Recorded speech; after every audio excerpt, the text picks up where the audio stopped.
Bakit importanteng tumatawa? Number one, scientific muna tayo. Pag tumatawa o nagiging masaya tayo, our own body, sarili nating katawan, produces happy hormones which is called endorphins.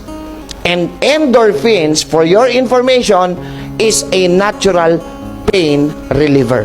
So pag masaya ang katawan mo, masaya ka, masaya utak mo, masaya ka, naggagawa ang katawan mo ng endorphins. Unti-unti nawawala yung pain. Kaya pag may masakit sa inyo, huwag kayong manonood ng drama. Naapektuhan kayo mentally and emotionally. Hindi nyo napansin, nanonood kayo ng drama, alam nyo ng artista yung gumaganap, nagagalit pa kayo sa kontrabida. Sinabi naman ng Panginoon, sabihin natin, Proverbs 17:22. Hoy, may sinabi ho kayo, narinig ko ang sabi nyo, laughter is the best. Sabi ng tao yon.